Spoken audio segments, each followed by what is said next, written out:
Hello, I'm Dave Garrett from Empower Software, and today I'm going to show you how to use the help system. So here I am in the log-on page. I'm just going to log on, and I'm just going to go to the management version to show you how this works. So there's two ways that you can use the help. You can access it from here, or you can access it from these little question marks. So for example, if I clicked on here on this question mark, I would get what's called a context-sensitive help, and so it will give me help about this page, about the Management Easy Start. So I'll click on here and I'll show you what I mean. So you can see I go into the Easy Start page.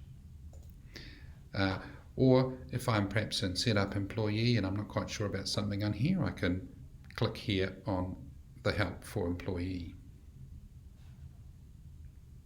So wherever you see, if you get stuck and you're not sure what to do, you see one of these little question marks, you can click on that and you can get some more information about the page that you're in.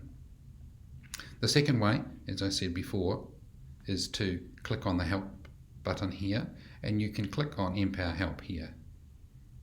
And you'll see what happens is you get a whole bunch of stuff here.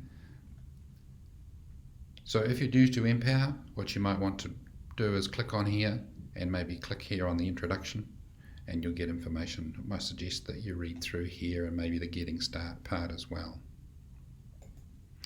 There's lots of places that you can search for stuff as well. So for example, if you might want to search on, I don't know, scheduling, so you can type in scheduling and you'll get a search results about scheduling, and you can click on perhaps an introduction to scheduling. You can see down here that clicking on these little arrows maximizes and gives you more information about them. And that's about it. The help system is really valuable, and I thoroughly recommend that you get used to using it and have a look at it. Thanks for watching.